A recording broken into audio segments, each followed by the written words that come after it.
This is one of my favorite chains we're going to make today. I call it a flat chain because it lays flat. And I give credit to Step-by-Step Wire, and there's stepbystepwire.com for the pattern for this.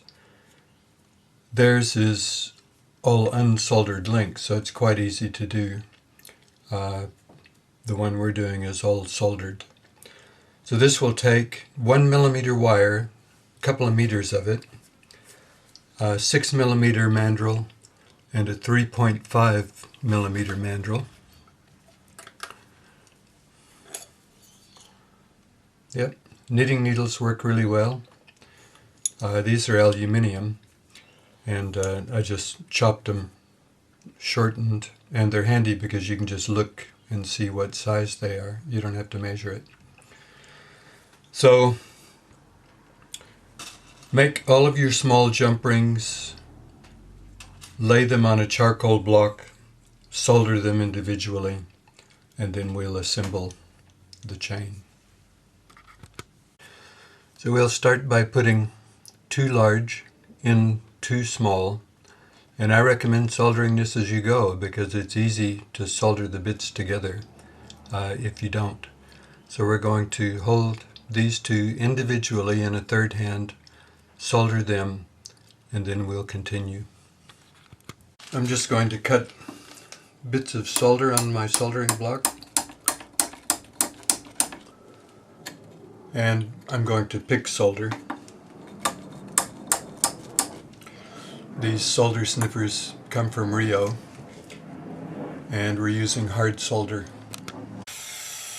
I use a tungsten soldering pick, and I just place it on the opposite side of the solder, heat it up to red, lower it down, touch the solder will jump on it and stick.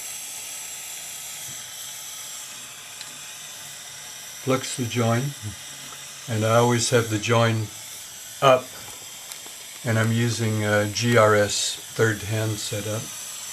And you always want the flame to only touch what you want to solder, so we're at an up angle.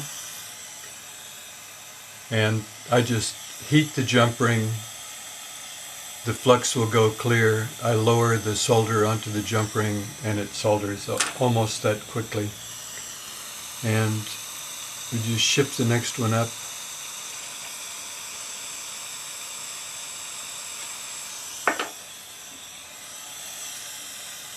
Flux it, pick up your solder, done. So now we'll continue.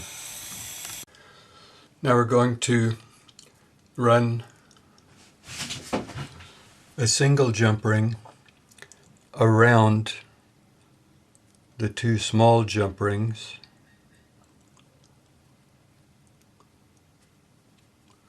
in between the big ones that we just soldered.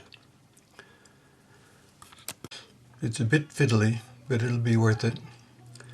Close this, solder it. So we always make sure that the join is on top, and we point the flame away from the rest of the chain. You make sure your little jump rings are nowhere near, because we don't want them to be soldered. So this is a little bit tedious and a little bit messy. You probably need to quench this each time. And I just have a tissue on my bench to dry it. And what we're going to do now, I'll zoom this out a little, is we're going to take a big open one with 2 soldered small ones, and we're going to run that through the 2 soldered small ones previously. We close this with our pliers, making sure we have a good join. Then we're going to take another large open jump ring, and we're going to run it on the other side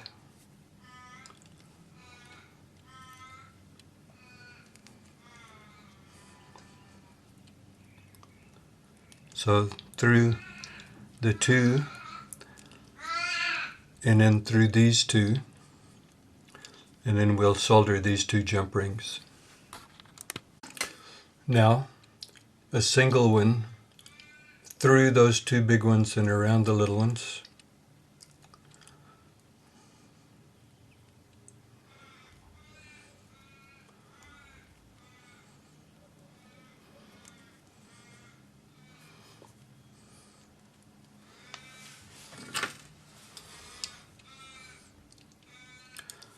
Close this with your pliers.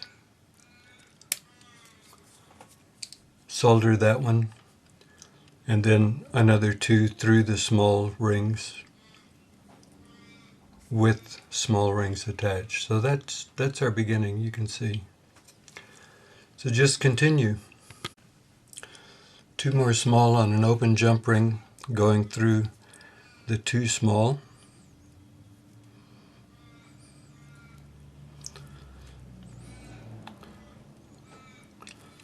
Then another open jump ring through all four of those small ones. So what we have is a single jump ring capturing two little jump rings in between two double ones. So just continue until you have your length. Okay, we're 2/3 of the way there. That's roughly 60 solder joins. I'm ready for a coffee. So when you get finished, a single jump ring on the end, and you can either use a commercial clasp or make your own hook, and probably a few single jump rings on the other end, so it's easy to adjust the length. Now put this in a tumbler to polish it. Don't polish it on the wheel. And that's it. A gorgeous flat chain.